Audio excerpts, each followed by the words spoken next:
Up, what up, what up, what up, what up? What up? Hi. Look at that smile, eh? Can't do nothing about that. I'm Matty. I'm an addict. I'm 50 fucking days clean today, and it feels good.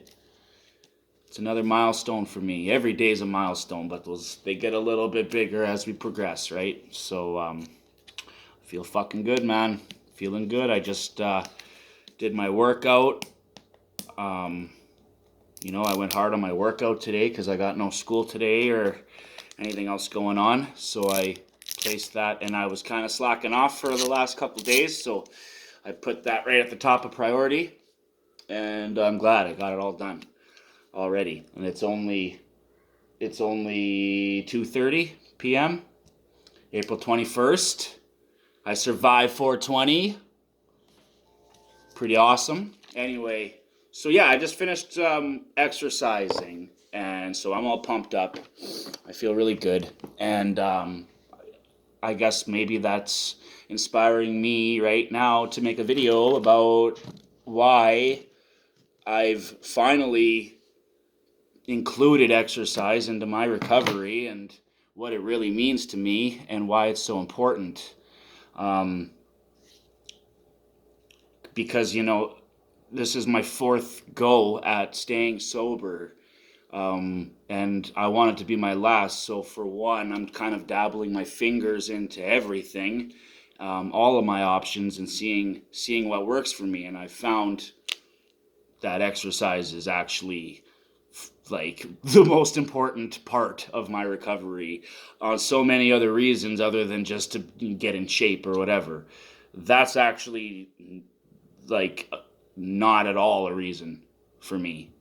Physically, that's a bonus, yeah, but it's all the mental strength that I'm building. Every time I do it, every time I push and push and push, it takes me further out of the comfort zone thinking, which is like the addict way of thinking. I, as most addicts, got comfortable being a failure. I was comfortable in chaos. I was comfortable with all these shitty ideas of who I was and who I was being told I was by other people's opinions, and just constantly being dehumanized, mostly by myself. And if it was from someone else, chances are I provoked that. Either way, as addicts, we attach ourselves to that comfort. And recovery is anything but comfortable.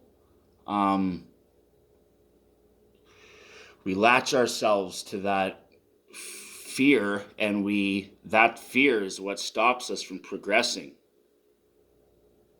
All of our growth and all of our lessons and actually learning them are on the other side of that fear.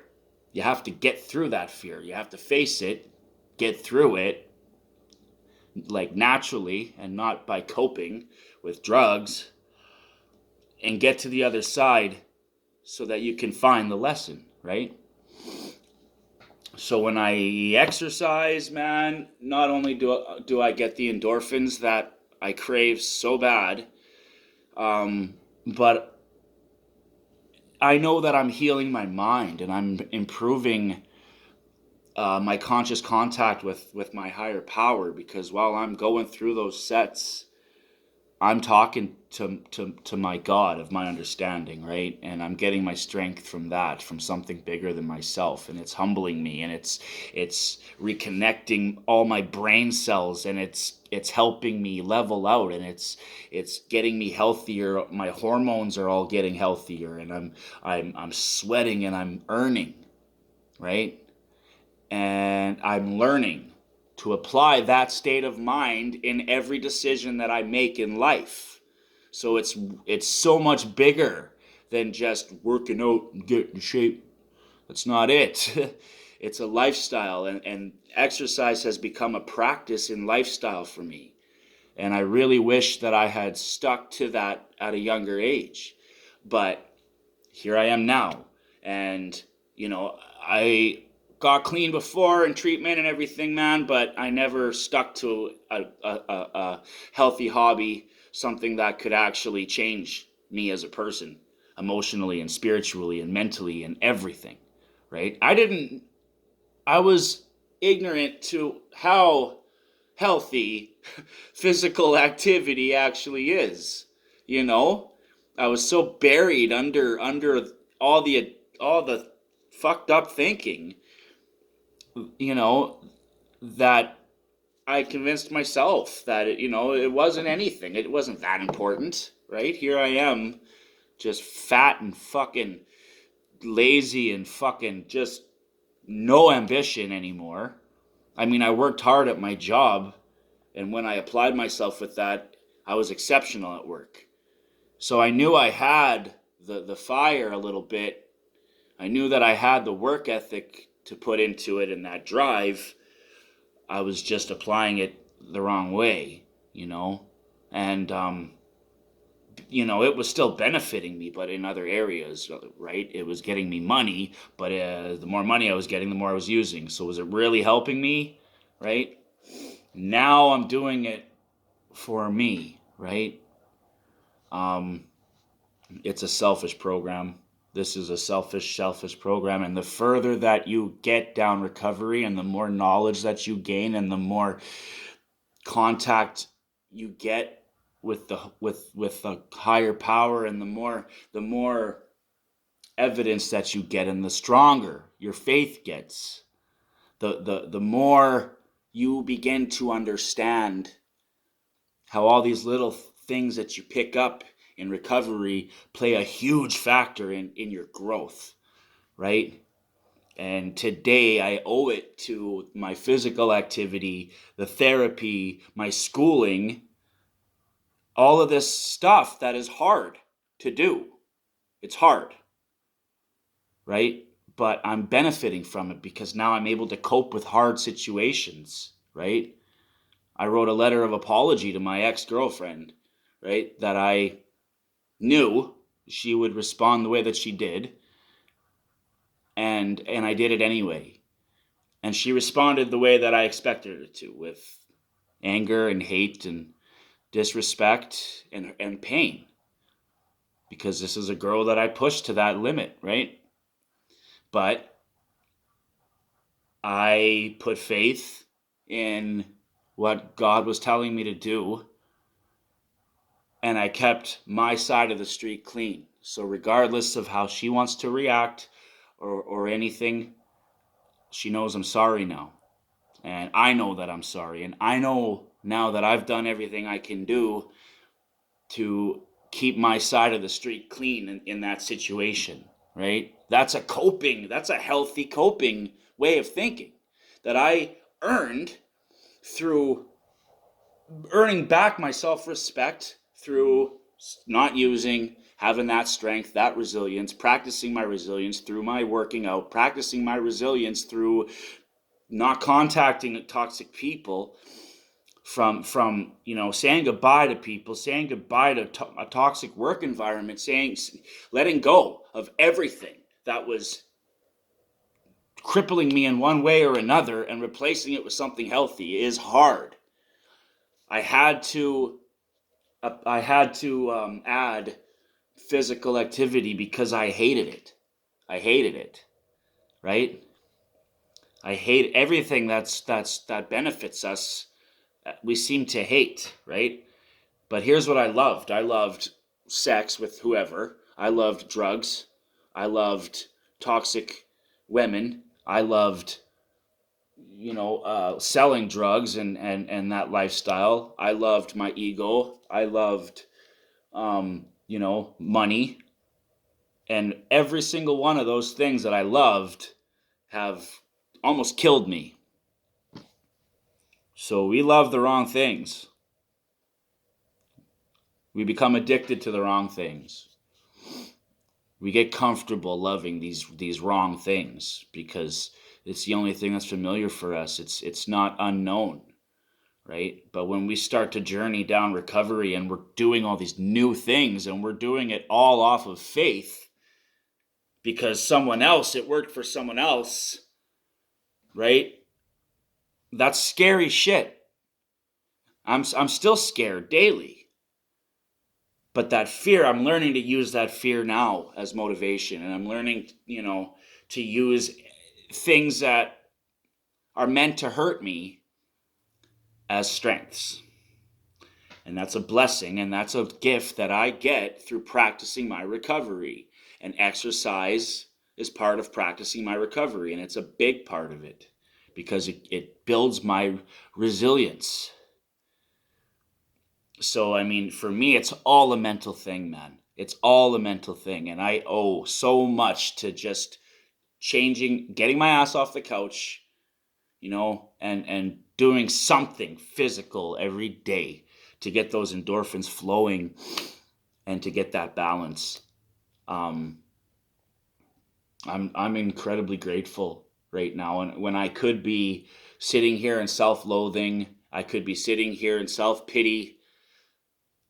You know, I could be hating my life right now because it's hard to stay sober, especially through some hard days where you got to swallow some pills you don't want to swallow, some hard truths, some realities that you hurt some people that aren't going to be able to forgive you, or that you built a reputation for yourself that, and you're in a small fucking town where people thrive off of dirt, and they don't give a shit about anybody that's out there making it for themselves and actually changing and providing the evidence of it.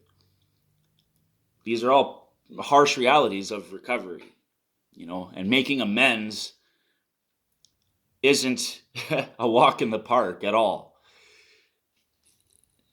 but a tool that is learned is that we can only control our reactions. We cannot control people, places, or things. I cannot control how this person feels about how I hurt them.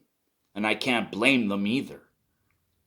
But I can live my amends by staying clean, by constantly pushing harder and harder daily, practicing that in every aspect of my life, and staying on track and not giving up no matter how hard the days are. Like, I go to bed, man, sometimes just white knuckling it, man.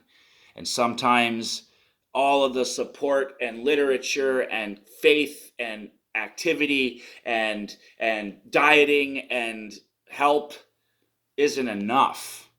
Sometimes it only takes 10 seconds alone in your head to start thinking stupid.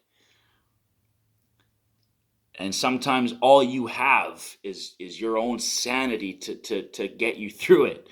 And that's some nights, that's what it's been for me. I post a lot of the good shit. I post a lot of the blessings, right?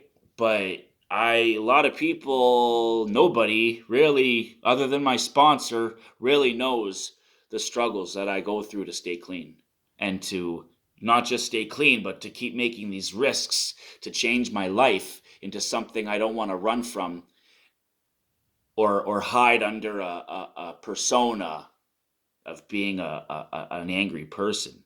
I don't need to use my anger anymore to cope, right? I can just step back and allow situations to hurt, knowing that that's life, and I can process and not just go through it with blind feeling. I can use logic and I can process because I've been working out my brain and my body and my spirit through self-discipline, earning back my self-respect, my faith.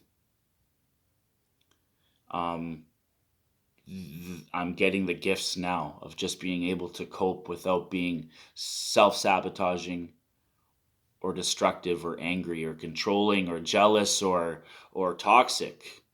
There was no toxicity on my side of my situation, my last situation with my ex-girlfriend. To me, that's a blessing. And I got evidence in that situation that I can apply this way of thinking and this way of coping in every aspect of my life. So, I mean, things that don't go my way don't have to be the end of the world. And I don't have to use because this didn't work out. Or I don't have to be terrified because this didn't work out. Because guess what? I got through that and I didn't use and I didn't die and I didn't do anything crazy. That's growth. That's change. Right? And I owe it to all aspects of my recovery. Right? But today, I was sitting around a little bit anxious and I was kind of down on myself. I have no school today. I got no therapy today. I got step work a little bit later, but for the most part, I mean, I've been up since 7:30. So that's where I incorporated my physical side of things. So I went for a run and I did 160 push-ups and I did 150 squats and I got a good sweat going on, and I'm gonna go play basketball later with myself, and I'm gonna skip, and it's nice outside, so I'm gonna just be active today, and I'm gonna get as many endorphins going as I can naturally. And that's going to help me get through today for sure, and the last few days that have been stressing me out and keeping me anxious. But I really, really, really had to fight myself in my head to get the energy or whatever, the motivation to just do it. Right? I had to get up, force myself, and I have to do this every time, to just put one foot in front of the other and do it. I have to hate it, and kick and scream the whole fucking way, but just do it. It's no different than just don't use, right? Just do it. Just fucking do the push-ups, man. Who cares if you get fucking in shape or not?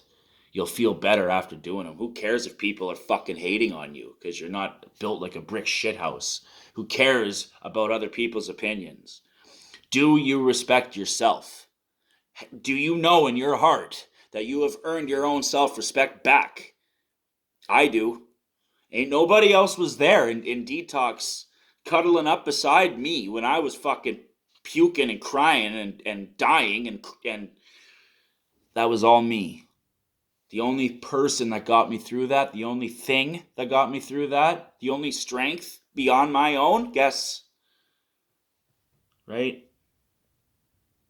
Higher power, my faith, my self-discipline, my drive got me through that. Nobody else.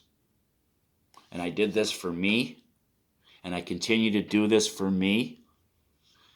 And the further that I go down this road, and the more evidence I get, and the stronger my faith gets, and the better I feel, the less these outside opinions and things get to me. And that is a blessing that was given to me through recovery. These things would have caused me to just use and use and use and use and be angry and destroy myself right to the grave before. And now I'm free. And that feels amazing. Recovery is a beautiful, beautiful thing, man. And it's your program, work it how you want. I mean, I'm only on here just explaining how it's working for me, what my experiences are. This is what's working for me. I don't force, or I'm not here to point fingers and say you have to do this or it's not going to work, because I'm working my program differently than anybody else is, right? I'm just giving my suggestions of what's working for me, right? And a little bit about how it's working for me, so just take from it what you can. I'm not bullshitting anybody here. I'm 50 days clean. That's fucking huge for me. I'm getting in shape. I'm going to school. I'm working my program, man. I'm getting help from every fucking angle, What more can I want right now? I'm making the changes necessary. I'm keeping my faith. I'm sure I'm fucking up somewhere along the way, but I don't stop. As long as I go to bed clean, I can't really be failing that bad, right? And I didn't hurt anybody. I haven't hurt anybody since I got clean, you know, other than myself.